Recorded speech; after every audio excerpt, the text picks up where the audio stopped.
Okay, we are going to look at raising the rev limiter on the SRT4 with HPTuners. To even begin to do this, I want to make sure that everybody knows you need to go into Edit, you need to go into View, and then you need to make sure that Advanced is selected. If not, you'll be in basic mode, you will not have near the options, and you will not be able to raise your rev limiter. I know this from painful experience because I thought that HPTuners was way less complicated than it is, and I was pretty frustrated with my purchase. Fortunately, there were some people a little bit, quite a bit smarter than I, who led me to see that I was an idiot. Anyways, make sure that you're not an idiot. Okay, let's start out. The first thing you're going to need to do, well, actually, here is how I initially thought raising the rev limit was. I thought it would be nice and simple, because as I was going through all of the different options, I noticed that under cutoff, we had an RPM limit in drive and an RPM limit in park. Initially, this was set at 6360, and I thought, well, here we go. I set it up to 6550, just like stage 2, and I flashed my car thinking I had the higher rev limit, and of course I did not. It turns out it's a little bit more complicated than that. A little bit more complicated in the fact that there are actually 31 different tables that need to be modified in order for your rev limit to be where you set it. So here's 2. To get started, we need to go all the way back to airflow. We need to go to our VE bank, and I'm going to show you one table. I have a list of them. I can email you this list, or at the end of this video I will flash that list to you, amongst other things. So, here's the first one. This is how we're going to do it. You'll notice that we have our barometric pressure, or our manifold pressure, and then up top we have our RPMs. So you'll notice that this one is at 6560 already, but in order to change that initially we need to hit RPM. We'll go over here to the RPM scale. You'll see that that is 6560. We will highlight that. We would go over here to where it says RPM, put in 6550, and then we're going to hit the equal sign, which changes that to 6560, whatever is acceptable to this scale. Okay, we close it, and then we close the VE table in order for it to take effect, and then we open it back up, and it's at 6560, which is what we want. That's the first table out of 31. Now, the next table that we would go to would be VE Bank 2.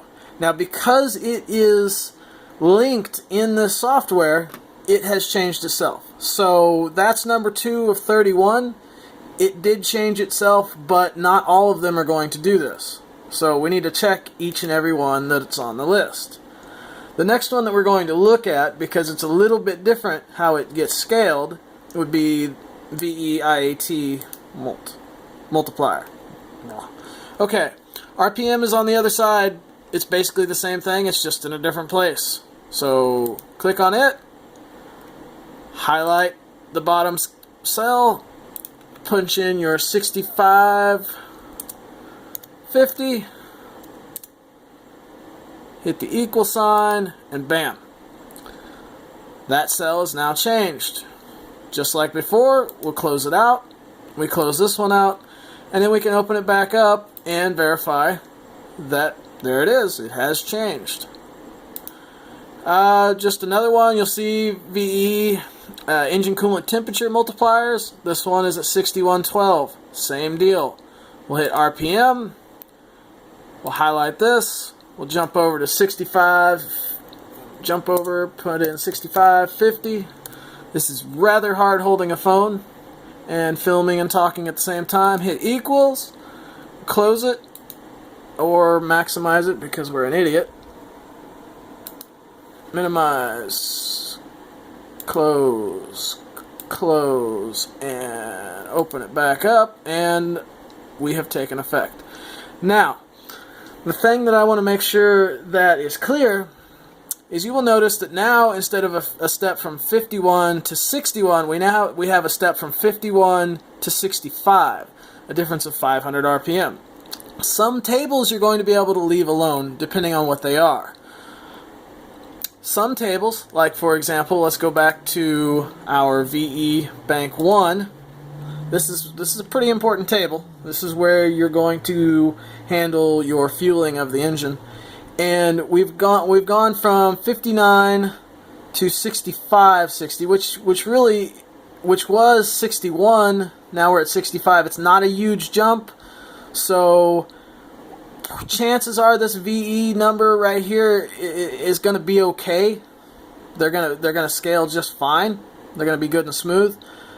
We can double check how they look by jumping in here and seeing that our table, and it's kind of difficult because I can't spin this thing around.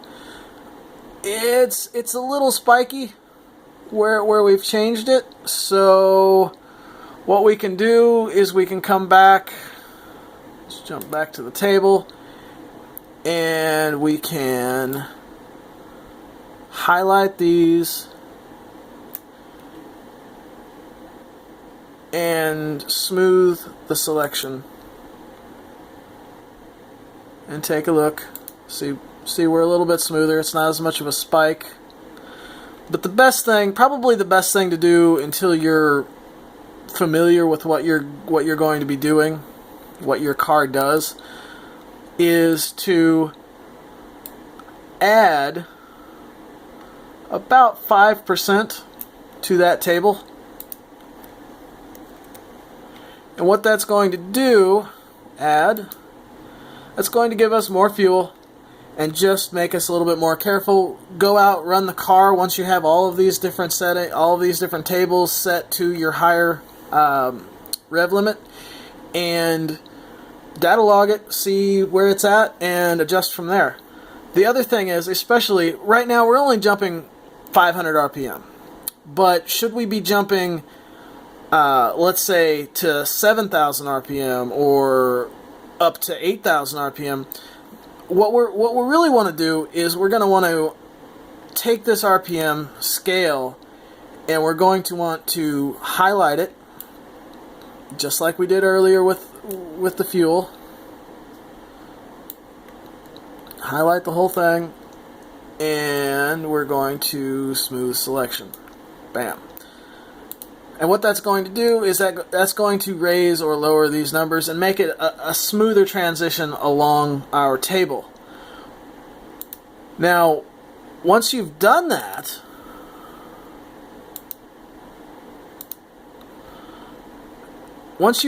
you now have changed your VE table. These numbers that corresponded down in here are now changed, so you're literally going to have to kind of scale your entire table, especially once you've raised your rev limit up that high. Now that's up to you how you do that. I mean, you need to be prepared to spend some time on this if you're raising it 1,000 RPM above factory. That's part of tuning. If you get a hold of me and you need some help, I can give you some assistance, and we'll get that thing taken care of. But you are tuning this thing by yourself. There's no canned tunes unless you call me up and pay me for my time. Okay, as I said, there's 31 tables that you need to do this to. I have the list. The key is broken. Oh, wait, wrong movie. I have the list. I can send it to you. It will tell you each and every table that you need to adjust. What you adjust them to, that's up to you. I've given you a basic selection on what you need to do. So enjoy. Raise that rev limit up. Just remember, if you're a first gen, Chris, you can start popping rocker arms off at 7,000. So be careful. Later.